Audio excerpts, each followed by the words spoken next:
guys, long time no talk. It feels like it's been forever. It has been insanely busy around here. We've been working weird hours. I've been selling some cows and some lambs. So far right now, we just have Tony the bull, Rebel the bull, and Mr. T, our steer, up in the pasture. Although Tony has been reserved, so he'll be going to a new home. And Rebel and Mr. T, I guess, are going to be looking for new homes as well. I've decided to completely get out of the cow business for now. But that's okay because we are throwing ourselves full in on the sheep game, the sheep breeding program. So, oh yeah, Chase, grab that real quick for her. Thank you. We have decided to really go all in with the sheep. So we're going to do two different types of things with the sheep. We're going to do commercial sheep, so for auction, for market. And then we're also going to do club lambs. So we're kind of going to diversify a little bit. And tonight we are taking two of our older ewes to the market because, well, there's a couple reasons why. We're going to really try to increase our lambing numbers as we go. So one of our ewes that has consistently given us one lamb per year, we're going to send her to market because her lambs really aren't the best of quality. Anyway, they're nice, don't get me wrong, but they're not the quality that we are trying to achieve. So long run, she didn't make the cut. The other ewe that we're sending also doesn't have like the best quality lambs. They're nice, they're very lovely, don't get me wrong, but the biggest thing about her is she's very wily and she will jump any fence, which if she was better quality or whatnot, we might overlook. But are you stuck? You're good. You're good. You have room. The biggest problem with her, she does give us multiples. She always gives twins. The biggest problem with her is her udder is a bit busted. So that means that it's kind of like lumpy and hard. She never had mastitis. It's just some ewes get like that with age, and she's getting up there in age. And what happens is that reduces their ability to nurse their babies. So, and her baby's weaning weights were on the low end of what we had. That could be because they were multiples, or it could be because her milk production just wasn't good enough. So we decided to make a cut there. But we're going to take these two to auction, and then with the funds that we make, I have reserved two polypay ewes. That is a breed of sheep that has been strategically bred since the 1960s to produce multiples and have a rapid grow out. So when you're doing a commercial program, that's really what you want. So we're going to really start bringing in some good stock, some bloodlines that really align with what we want. We've also decided that we're most likely going to sell our two rams, Fozzie, who is a registered Suffolk, and Ramstein, who is our California Red, because we want to invest in ram power. So I want to take the funds from both of those, who are really good quality rams, and get an even better ram, because we are keeping Ronnie Ramke, and we have Pirate, who will be staying forever and ever. So those are our goals. I have some exciting things planned, and I will share those with you as they come into fruition. But for right now, I'm just so looking forward and very positive about this whole transformation. It feels, you'll hear them screaming, it's because their buddies are on a trailer.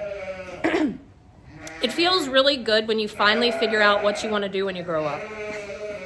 And I want to be a shepherdess, and Harley wants to be a shepherdess. And what do you want to do? You haven't got that far yet. That's okay, he'll figure it out, right? Yeah, sheep are just so yeah, it just feels like this is the right move. And actually, it feels like almost a burden has been left off of our shoulders since I decided that pigs weren't what we wanted to do, and I got out of the breeding pig program. And since I started moving the cows along, I was like, you know, I loved my cows, but I don't miss them.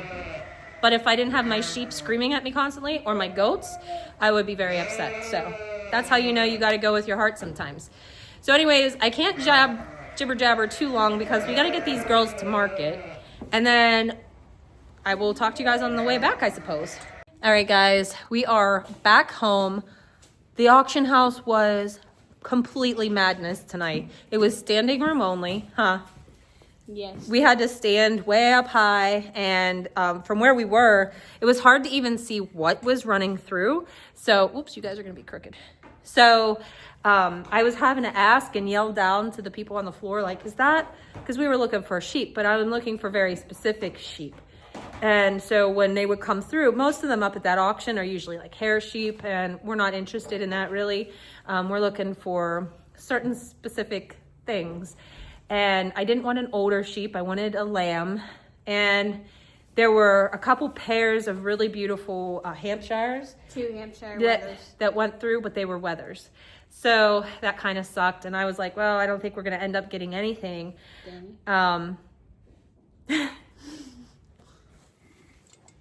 Somebody wants milked badly. Hi, Danny. She's always staring. She's always stalking. I know. I'll talk later. We'll get with you.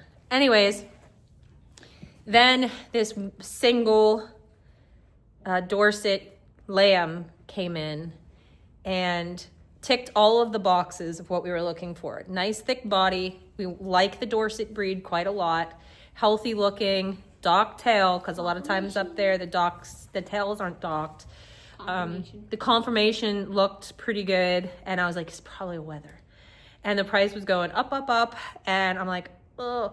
So somebody else yelled down and asked if it was a girl or a boy, and my Amish friend, he flipped her up and said, it's a girl, and he looked up at me because he knew I was looking for a ewe lamb, and my little hand went up, and she was next to the highest priced lamb of the night, and I have no regrets at all. Let's go take a look at Peppermint.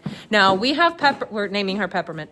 We have Peppermint in a dog crate for right now. We will take her out during the day to let her exercise, but we are quarantining her from all the rest of the flock, and so she's in the tack room in a dog crate because, you know, when you have auction animals, you don't know. She looks healthy, but she could pick up something there. So we want to keep her quarantined.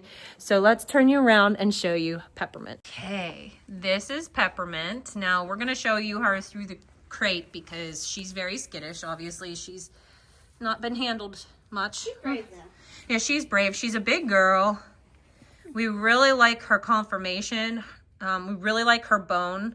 She actually has some shag on there. So that's good for, you know, the show side of things, but I think that she's going to be a really great mom for commercial class sheep, which, you know, we're going to try to focus on a commercial side and a club lamb side. Now the commercial side's of course going to be bigger. I'm going to pull her up here. I'll put in a couple pictures of her here so that you guys can see her better.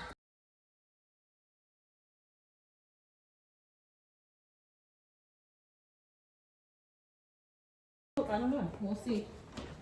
So we just got home, and luckily it rained and stormed earlier. It's supposed to start raining overnight, but we have to milk and bring the horses in. We did most of our barn work before we left, so that's good. But yeah, back to what I was saying. There were so many people there tonight. I couldn't believe it. We were up there, well, an hour and a half just for pigs and sheep to go through. That didn't include the goats or all the cows. So there was a lot. It was a lot tonight. And I guess it gets like that, they said first of the month, but I have not seen it like that. Though the weather's getting nice, so maybe that's why. Prices were fair. Our 2 ewes that we brought up there were right at the top for weight and price per pound for an aged ewe. So I was happy about that. So all in all, it was just a good night. I always love going to the auction because I like seeing the people that I know up there. And it's really nice when you can go be around like-minded people, and it just really feels good to be accepted amongst a group of people as much as you feel like when you go up there. You know, the average person might think that our livelihood is cool and everything, but they don't understand it, and maybe they think it's a little weird or something. But when you go up there, you just meet other people that are a lot like you, and you can have conversations with them that you just can't have with the average person. And so that's why I really like going up to the auction. And I think Harley does too. I do. And plus, you know, we get to make connections. The people that run the auction house show 4-H and they do pigs and lambs. I'm not sure if they do goats or not, but I don't think so. I told them that Harley joined 4-H and they were like, oh, well, we have, you know, handlers that could give you pointers and tips and all that. So it's really so wholesome up there. Yeah, it is. Yeah, it really is. So I don't know. We're going to put this goat away real quick. All right, so that pretty much does it for today. I don't know how long this video is going to work out to be. I would love to give you guys video footage from when we go up to the auction, but the auction house doesn't permit, you know, videos or pictures or anything. It's mostly just out of a courtesy for the people that work there, and I understand where they're coming from because there's a lot of people that would be offended, maybe, if that's the correct term. I guess everybody gets offended over everything these days, but offended by some of the animals they go through or how they run the animals through, without understanding the concept of how auctions work. So they just, to save themselves a lot of trouble and hassle, they just don't permit it, which I understand that completely. So, we don't get the video footage from that auction. If I go to another one, I will definitely take some footage. But one bummer was we were going to go back up there Saturday for their equipment auction, but it was canceled because of the weather we're supposed to be getting. So that's kind of a bummer because I love going and rummaging through, you know, the used equipment and everything. So that's, what can you do? You can't control the weather. Look at Kitty. He's so cute. Somewhere out in the darkness, Callie's running around. Yeah. We're going to have to go catch her. She's not very smart. We're going to log off of here tonight, and we're going to go catch Callie, find out where she's at. And then I'm going to go rest my leg because it's a little bit sore. When I was unloading those two ewes, the squirrely one that I said was like a bit wily, she came full force right into my knee. She hit me in the front of the knee, and I always have a knife in my pocket, and where the knife was is like a nice big swelling lump. So I know it's gonna be sore tomorrow. That's okay. That just solidifies the fact that I'm kind of glad that one is gone. Yeah, I feel like we've replaced them both with something better, and so I'm excited to see Peppermint grow. I think she's a doll. And yeah, we have more exciting stuff coming up with the sheep for sure. I'm just so glad that you guys are all along on this journey. I've really grown over the years as far as, you know, we've got into absolutely every type of farm animal, and it's really gratifying when you finally get to the point where you're like, I know what I want. And what I want is a ton of sheep. So, Me too. Yeah. And a bunch of goats. And goats. Don't forget about the I'm not focusing on the goats right now though, because what we have is pretty good. So they can just, that's good for now. Yeah. But the sheep, and it's exciting. Yes. All right, guys, that's going to do it for today. I hope you guys had a great day, and we will see you in the next video. Bye. Bye.